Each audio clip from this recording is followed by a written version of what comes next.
Hello dear, welcome back to my channel. बच्चों, आज की वीडियो में हम लेकर आए हैं निबंध यानी कि ऐसे राइटिंग। निबंध अक्सर स्टेट बोर्ड की परीक्षाओं में पूछा जाता है। ये थोड़ा डिटेल में होता है। निबंध का मतलब ये होता है ऐसे राइटिंग। जितने शब्दों की फाउंडेशन होती है हमें उतने शब्दों में लिखना होता है। निबंध अक्सर परीक्षा में 200 से 250 शब्दों का लिखना होता है, यानी कि 2 से 3 पेज मान के चलिए। तो निबंध का जो टॉपिक है वो है परोपकार।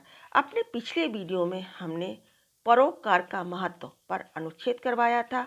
अब क्योंकि अनुच्छेद तो आता है सीबीएसई बोर्ड में और निबंध आता है स्टेट बोर्ड में, इन दोनों में क्या अंतर होता है, निबंध किसे कहते हैं और अनुच्छेद किसे कहते हैं, ये भी आपको पता चलेगा। तो वीडियो को ज़रूर देखिए। वीडियो से यदि आपकी थोड़ी सी भी हेल्प होती है, मेरा पढ़ाया आपको पसंद आता है, तो कमेंट्स के द्वारा प्लीज़ अपना फीडबैक ज़रूर दें। वीडियो को शेयर करें और चैनल को सब्सक्राइब करें। और हाँ, यदि पसंद आता है तो ऑफकोर्स लाइक करना बिल्कुल भी ना भूलें। परोपकार, ऊपर देख सकते हैं आप, निबंध लेखन यानी कि ऐसे राइटिंग। ठीक है। रूपरेखा, प्रस्तावना, परोपकार का महत्व, भारतीय संस्कृति का मूल आधार, प्रकृति में परोपकार की भावना, परोपकार से लाभ तथा उपसंहार। रूपरेखा यानी कि ये जो पॉइंट है इन्हें हमें डिफाइन करना है। इन्हीं पॉइंट के आधार पर हमें अपने निबंध को एक रूप देना है, आकार देना है, आधार देना है। ठीक है। जितने भी हमारे शब्द दिए हैं पेपर में उन्हीं के अनुसार हमें अपने निबंध को लिखना है। ठीक है। आह वही उदार है परोपकार जो करे, वही मनुष्य है कि जो मनुष्य के लिए मरे। मनुष्यता कविता की ये पंक्तियां हैं जिन्हें मैथिली शरण गुप्त ने लिखा है। सबसे पहला पॉइंट है प्रस्तावना। परोपकार मानव जीवन का आभूषण है, यानी कि गहना। इसमें जीवन की सार्थकता निहित है। परोपकार पीड़ा की ज्वाला से झुलसे हुए प्राणी के लिए शीतल जल का अजस्र स्रोत है। अजस्र मतलब लगातार बहने वाला। यही धर्म है, यही पुण्य है। परोपकार शब्द पर एवं उपकार दो शब्दों के मेल से बना है। पर का आशय है दूसरा एवं उपकार का अर्थ है भलाई। इस तरह परोपकार का अर्थ दूसरों की भलाई करना है। परोपकार की भावना मानव को इंसान से फरिश्ता बना देती है। यथार्थ में यानी कि वास्तविकता में सज्जन दूसरों के हित साधन में अपनी संपूर्ण जिंदगी को समर्पित कर देते हैं। ठीक है। तो ये था प्रस्तावना। आप देख सकते हैं प्रस्तावना का मतलब ही होता है कि हम निबंध का आरंभ कैसे करते हैं। तो यहाँ ये 2 लाइनें आप देख सकते हैं कितनी अच्छी तरीके से इन्होंने स्टार्ट किया है। और उससे पहले इन्होंने कविता की 2 पंक्तियाँ दी हैं जो परोपकारिता पर आधारित हैं। ठीक है। कि वही मनुष्य है जो दूसरों के लिए मरता है, दूसरों के लिए जीता है, जिसका हृदय उदार होता है और परोपकारी होता है। परोपकार का महत्व। प्रत्येक धर्म ने परोपकार की महत्ता को स्वीकारा है। परोपकार एक उत्तम आदर्श का प्रतीक है। पर पीड़ा के समान कुछ भी अधम एवं निष्कृष्ट नहीं है। गोस्वामी तुलसीदास ने परोपकार की गरिमा को निम्नलिखित शब्दों में व्यक्त किया है। परहित सरस धर्म नहीं भाई, पर पीड़ा सम नहीं अधमाई। यानी कि यदि हम दूसरों के हित में कोई कार्य करते हैं तो इससे बड़ा कोई धर्म नहीं है। और यदि इसके अपोजिट हम किसी व्यक्ति को पीड़ा देते हैं, कष्ट पहुंचाते हैं, तो इसके समान कोई अधर्म नहीं है। नेक्स्ट, भारतीय संस्कृति का मूल आधार। भारतीय संस्कृति की भावना का मूल आधार परोपकार है। दया, प्रेम, अनुराग, करुणा एवं सहानुभूति आदि के मूल में परोपकार की भावना तरंगित हो रही है। ठीक है, यानी कि जो हमारी भारतीय संस्कृति है, क्यों आज भी भारतीय संस्कृति टिकी हुई है, क्यों हम लोग इतना महत्व देते हैं अपने जो वेद हैं, है ना, और जो हमारी भारतीय संस्कृति है, जो हमारे पावन ग्रंथ हैं, क्यों हम उन्हें इतना मान देते हैं? इसीलिए क्योंकि हमें उनसे कुछ ना कुछ सीखने को मिलता है। ठीक है, तो परोपकार की भावना तरंगित हो रही है। ठीक है, किसमें? भारतीय संस्कृति में। महावीर स्वामी गांधी, सुभाष चंद्र बोस, जवाहरलाल नेहरू तथा लाल बहादुर शास्त्री का नाम आज बड़े आदर के साथ लिया जाता है। इन महापुरुषों ने इंसान की भलाई के लिए अपना घर द्वार तथा परिवार का परित्याग कर दिया। संत कबीर के शब्दों में, परमारथ के कारण साधुन धरा शरीर। भारतीय संस्कृति का आदर्श परोपकार ही है। यह स्वार्थ को बहुत ही निम्न ठहराया गया है। ठीक है, जहाँ परोपकार होता है वहाँ स्वार्थ नहीं होता है, यानी कि मनुष्य अपने बारे में कम, दूसरों की भलाई के बारे में अधिक सोचता है। यहाँ पर ये जो महापुरुषों के नाम दिए गए हैं, एट ए टाइम जिन लोगों के नाम आते हैं आपके माइंड में, आप उन्हें लिख सकते हैं। जरूरी नहीं कि बिल्कुल आपको ऐसा ही लिखना है। नेक्स्ट आता है प्रकृति में परोपकार की भावना। तो प्रकृति सबसे बड़ा उदाहरण है परोपकारिता का, क्योंकि प्रकृति हमेशा हमें देती है, हमसे कुछ लेती नहीं है। इंसान से अधिक प्रकृति मानव के हित साधन में जुटी हुई है। परोपकार के लिए वृक्ष फलते फूलते हैं, सरिताएं अबाध गति से प्रवाहित हैं। सरिताएं मतलब नदियाँ, अबाध मतलब कभी रुकती नहीं है। ठीक है, हमेशा बहती रहती हैं। सूर्य एवं चंद्रमा प्रकाश लौटाकर मानव के पथ को आलोकित करते हैं। बादल पानी बरसाकर धरती के आंचल को हरा भरा बनाते हैं। जीव जंतुओं को राहत देते हैं। जीव जंतुओं में मानव भी आ जाते हैं। ठीक है, तो आप चाहे तो इस टॉपिक को थोड़ा बड़ा कर सकते हैं, क्योंकि प्रकृति के बारे में आपको सब कुछ पता है। नेक्स्ट पॉइंट, परोपकार से लाभ। परोपकारी मानव के हृदय में शांति तथा सुख का साम्राज्य निवास करता है।